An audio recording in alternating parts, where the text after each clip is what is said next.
yo estaba en París cuando Foucault acababa de publicar algunas de sus obras principales, concretamente, pues ya la gran trilogía estaba circulando, ¿no? La historia de la locura, el nacimiento de la clínica y las palabras y las cosas. Y había tenido lugar también esa discusión tremenda a morir entre Foucault y Derrida.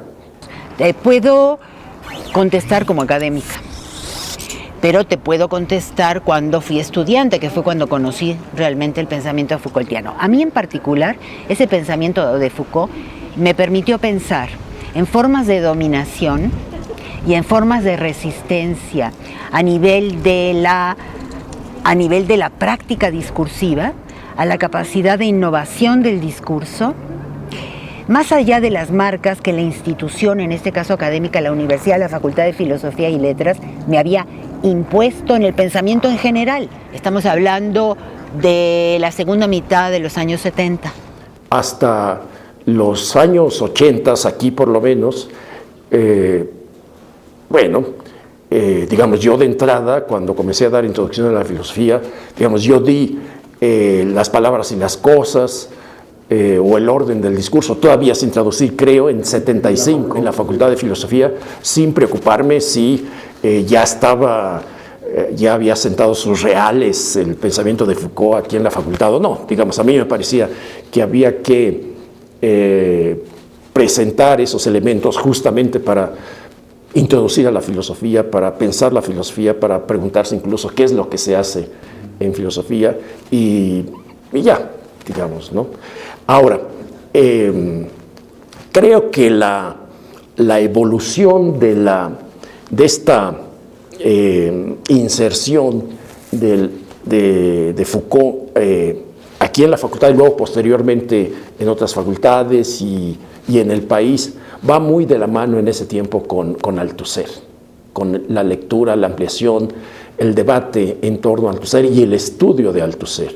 Azarosamente empecé a trabajar con un profesor de ciencias políticas, también de la UNAM, que conocía a Foucault, y él fue el que me introdujo a algunos textos, muy pocos de Foucault. En realidad yo creo que fue de la historia de la sexualidad, este que se llama Método, esta partecita, y a partir de ahí elaboré yo un trabajo sobre estrategia en el poema medieval entre el grupo de Morgana, podríamos decir, y el grupo de Arturo, tratando de pensar relaciones de fuerza en el poema, tratando también de ver nuevas estrategias que se habían desarrollado que podrían identificarse en un poema de esta naturaleza y ver cómo eran exitosas y cómo podían dominar justamente un paradigma medieval. Lo que yo veía era cómo emergía una nueva forma de ejercer el poder.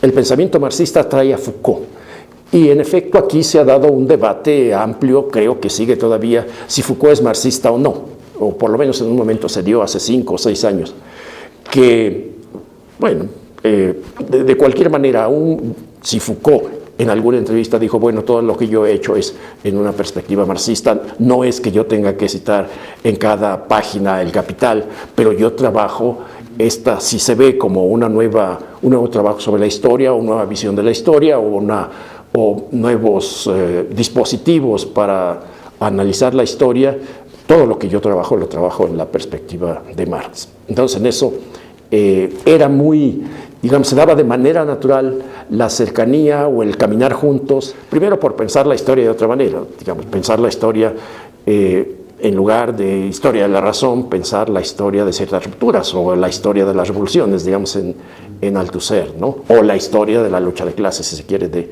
una manera muy clásica. No solo ahí estaría la importancia. Hace unos cuantos años se empezó a manejar entre grupos de italianas y grupos de españolas la idea que la crítica del discurso, que estaba fundada en El orden del discurso de Foucault, era un libro básico de formación del pensamiento feminista. Y entonces ellas sostenían que había una relación muy estrecha que habría que describir entre la teoría del discurso Foucaultiana y la teoría de la liberación o emancipación de las mujeres. Estaba yo muy interesada entonces por las prácticas ideológicas, es decir, este funcionamiento estructural de la práctica ideológica a partir, por ejemplo, de la interpelación planteado por Althusser. Pero había ciertas cuestiones mecánicas básicas con respecto a la manera como las formas de sujetación actuaban, que Althusser no me permitía pensar porque me ponía límites. Los límites, para acabar pronto, eran los del propio marxismo. Y yo necesitaba ver que esos límites podían ser rotos con el pensamiento y no abandonar el interés crítico. Por ejemplo, preguntarme por las formas de sujetación a la dominación de las mujeres, sin decidir que si las mujeres no eran proletarias, no tenían capacidad de una experiencia crítica, de resistencia que pudiera romper con la dominación. Entonces, como yo estaba interesada en cuestiones, digamos, de feminismo, Foucault me dio respuestas. Althusser no me las daba, pero ni siquiera en la práctica misma de la militancia, puesto que las mujeres siempre estábamos relegadas. Nosotras no podíamos ser intelectuales de izquierda, siempre respondíamos a lo que los grandes intelectuales, que eran hombres, nos señalaban. Había ciertas barreras que no se podían cruzar. Era, por ejemplo, la conciencia de clase, ¿no? Y la conciencia de clase no estaba marcada por el hecho de ser mujer. Esa no era una marca de dominación y de sujetación que tú tenías que romper. Y a mí eso me preocupaba. Les permitía pensar en el discurso como el primer espacio de lucha. Yo diría que de todas las prácticas políticas, de un tipo o de otro, y no las voy a valorar, es quizá las acciones feministas, se llamen feministas, se llamen preocupadas por el género, críticas de género, se hable de perspectiva de género. La diferencia fundamental es que las feministas se volcaron en la teoría para poder sostener su militancia. El trabajo que hicieron Laclau y Mouffe en los 80 justo, o sea, después, ¿no? Retoman a Foucault y no toman mucho tampoco, toman la noción de formación discursiva, les resulta fundamental, pero para pensar justamente estas diferencias, ¿no? Estos nuevos movimientos sociales, esta multiplicidad política y discursiva. Entonces, pues como siempre, un grupo pequeño, porque siempre parecería ser que son como los malos, los filósofos malos, no los malos filósofos, los filósofos malos, malditos, los que leen a Foucault y se atreven a hablar sin respeto a las jerarquías. Y yo creo que lo que ayuda y a lo que contribuye Foucault es que deslegitima cualquier jerarquía que se trate de constituir como un poder o como un centro, digamos. Entonces, te digo, son investigadores, al menos los que yo traté, más grandes, muy aguerridos, y los más jóvenes sospechosos de su discurso, porque es un discurso muy militante. Y las humanidades, históricamente, me parece que han separado justamente el saber del poder. Entonces, que no es nuevo, o sea, llevamos 40 años haciéndolo, o sea, llevan 40 o 50 años haciéndolo, no es nada nuevo, pero sí de repente es nuevo en algunos ámbitos académicos en América Latina. Y algo en lo que yo he venido insistiendo mucho, el singular exceso, digamos. El singular exceso resiste, cualquiera, sea revolucionario o no, resiste simplemente por vivir, digamos. Hay órdenes que no va a seguir, hay espacios a los que no va a ir, va a dejar los lugares que le asignan simplemente porque, digamos, su fuerza, su potencia lo lleva a eso, digamos, ¿no? Puede cansarse después de un buen rato de estar ocupando ese lugar, simplemente se cansa y lo deja con cualquier estrategia, de cualquier manera. O lo deja de manera violenta, o lo deja de manera tranquila, o lo deja de manera vagabunda, pero deja el lugar. Pero hay un exceso, digamos. Esta concepción de la resistencia, esta concepción del singular exceso, la ventaja que tiene es que, digamos, primero, es para todos. No necesitan estar los de conciencia revolucionaria por allá por un lado y acá los que no tienen conciencia revolucionaria. Es para todos. En todos trabaja, porque en todos trabaja el exceso de la vida. Sin duda, digamos, en eso estamos ante procesos que son procesos de carácter, diría yo, propios de las estructuras económicas, de las estructuras de poder, de las estructuras de gobierno, de las estructuras de pensamiento, que tienen que ver con, digamos, la manera en que se organiza el vivir juntos, etc.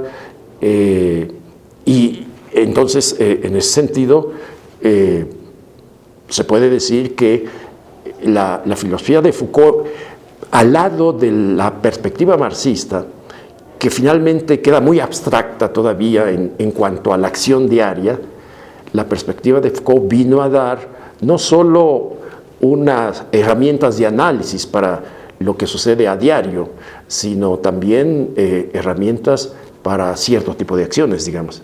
Así como él habían dado en las cárceles, pensando que las cárceles era un lugar de resistencia, pues aquí empezaron a darse también una serie de acciones de resistencia en ese sentido.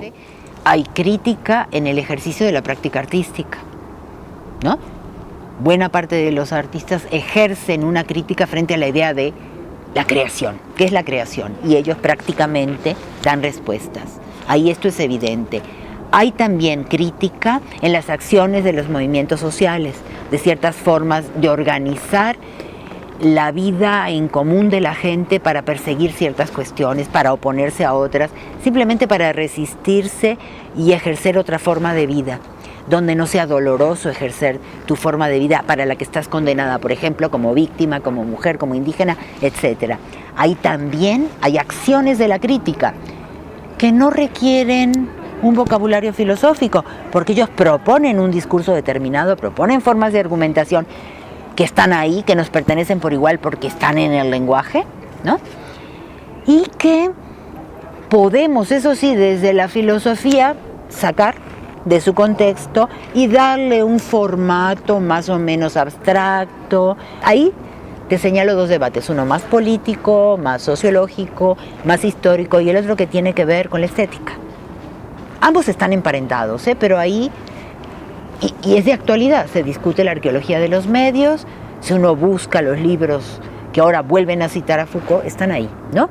Nuevas tecnologías que ponen en cuestión las viejas teorías de la comunicación, y por el lado de los biopoderes, y por ejemplo, la violencia, la crueldad, etc. Se vuelve a Foucault para nutrirse de ese vocabulario que yo creo que sigue siendo absolutamente descriptivo de lo contemporáneo y que se puede llevar más allá críticamente. Y por supuesto, la palabra crítica, que también se vuelve a retomar como lo que deben hacer las humanidades hoy, que de alguna manera es común a las humanidades sin que sea exactamente igual. El valor de la crítica, o como Judith Butler le llama, la virtud de la crítica en Foucault. A mí me pasa algo similar a lo que me pasa con Borges y con Cortázar, y es, a mí me atrae más Borges, pero siempre acabo hablando de Cortázar, por alguna extraña razón. Lo mismo a mí me sucede con Foucault y con Derrida.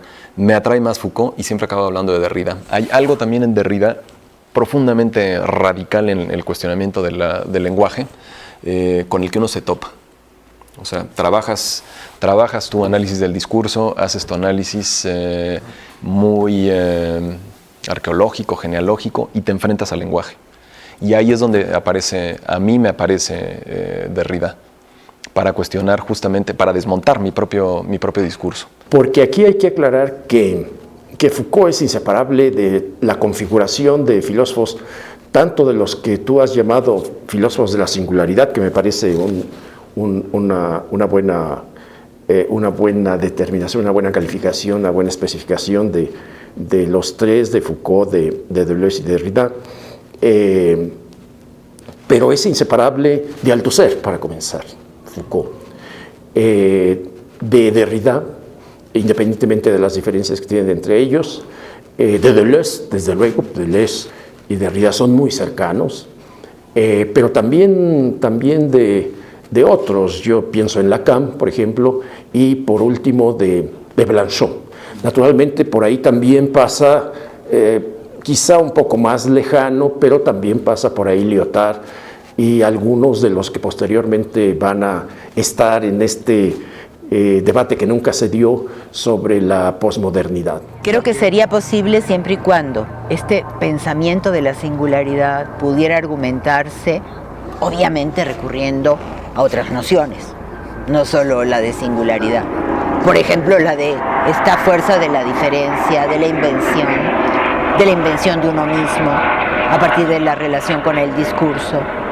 Podemos utilizar a Deleuze como diccionario de Foucault, a Foucault como diccionario de Deleuze, a Derrida como diccionario de Foucault, y seguir trazando estas relaciones. Es decir, nos podemos salir de un autor y ir al otro a partir de lo siguiente, que los tres han pensado ¿cómo decirlo?, el privilegio que debemos dar a la posibilidad de la diferencia. Es decir, que la diferencia es posible y que siga siendo posible.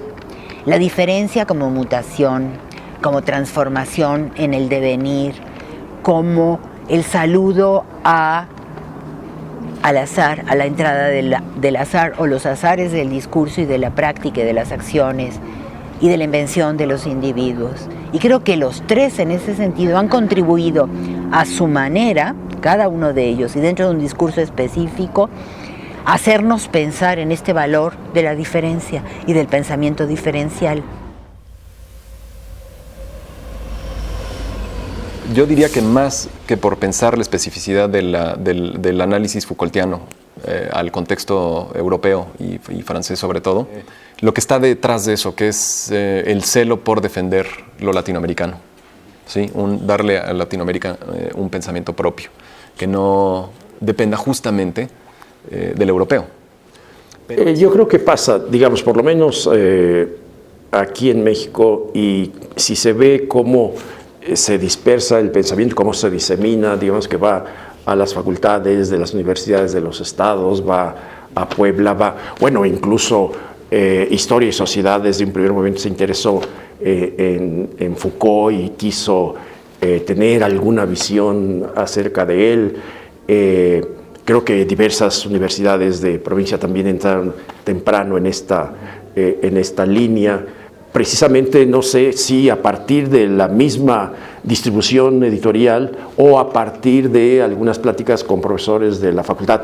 Es decir, no tengo muy claro si el Colegio de Filosofía de la Facultad de Filosofía fue como un centro de diseminación del pensamiento de Foucault. No lo sé. O si hubo otros. Naturalmente, otro es el aparato editorial. Ciertamente él parte de una historia muy europea del pensamiento.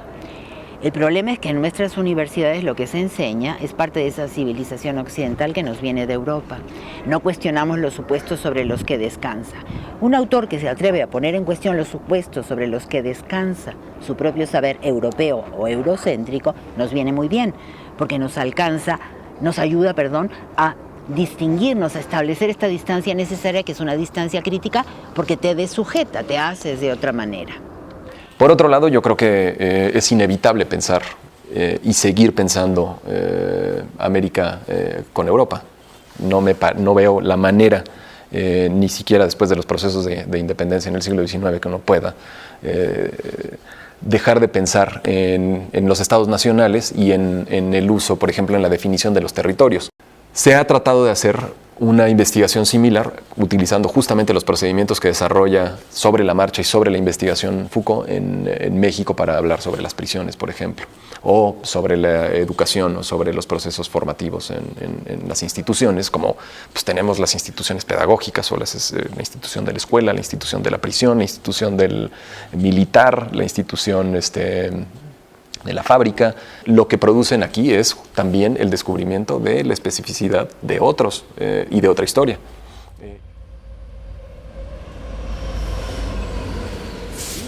Yo creo que la cuestión de la apropiación inteligente o sabia de Foucault es no repetir lo que él dijo, analizando ciertas instituciones o ciertas reglamentaciones prácticas en la conformación del discurso o en la constitución del discurso en Europa, dentro de una historia determinada, y creer que aquí se repiten de la misma manera. Quiere decir que hay que acompañar el ejercicio de apropiación del discurso Foucaultiano de un muy buen ejercicio de historia, que implica siempre ubicación de tu presente y ahí ver esos lazos que te atan con un pasado que puedes llegar a modificar si tu discurso es un discurso suficientemente crítico. Cuando habla de heterotopías, habla de la heterotopía de heterotopías y dice que es el barco. Yo creo que el barco en Europa, o el barco desde Europa, es muy distinto al barco desde América, o el barco en América. Los efectos que tiene una maquinaria de esta naturaleza sobre la historia americana, pues no es un objeto, digamos, que podría haberse construido de manera heterotópica y como un emplazamiento en donde uno puede descubrir y viajar. No, tiene otras implicaciones. Entonces yo creo que ahí son cositas que saltan a la vista en la transferencia. Nosotros no tenemos ningún problema en hacer transferencias, en leer retóricamente a Foucault y de hacer desplazamientos en donde se puedan hacer los desplazamientos. Ahora, la cuestión de las apropiaciones de autores, que también se da en todos los campos, digamos, no solo en relación con este grupo de franceses que se volvieron de pronto globales, digamos, porque tiene que ver mucho con este conflicto generalizado. Digamos, todas las sociedades son sociedades del conflicto. Eso es inevitable, digamos, pero de alguna manera, digamos, por la estructura misma de la estructura académica, ¿no? Como decía alguien en su momento, no solo en la academia, también en el periodismo, por ejemplo, o en la ciencia. Bueno, en la ciencia es academia. Cada quien tiene su vaquita y quiere ordeñarla a fondo y que consideren que es su vaquita, digamos, ¿no? Que él es el especialista en, ¿no? Hay maneras estatizadas de apropiarse de un discurso. La universidad es un ejemplo. Mediante programas de estudio, tú te apropias de una teoría y de un vocabulario. En el caso del feminismo, por ejemplo, o de otro tipo de prácticas críticas, incluso culturales, artísticas, o en las ONG, hay un saber que te lo apropias sin apropiártelo, porque simplemente lo repites. Eres Foucaultiano porque repites lo que dice Foucault.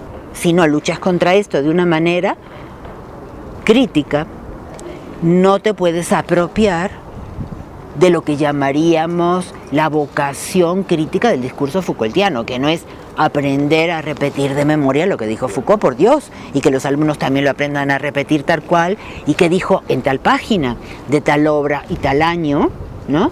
Sino que puedas reutilizar como instrumento. Finalmente, la filosofía está ahí como un dispositivo conformado, si se ve en términos aplanados respecto a lo que se llama historia de la filosofía, o las materias básicas, digamos, es un dispositivo estratégico, y es un dispositivo estratégico de crítica. Crítica al pensamiento, crítica al lenguaje y crítica a la acción. La filosofía es crítica al poder, digamos, a la forma de organización del poder, es la perspectiva de otras formas de organización del poder, la perspectiva de la posibilidad de otro poder.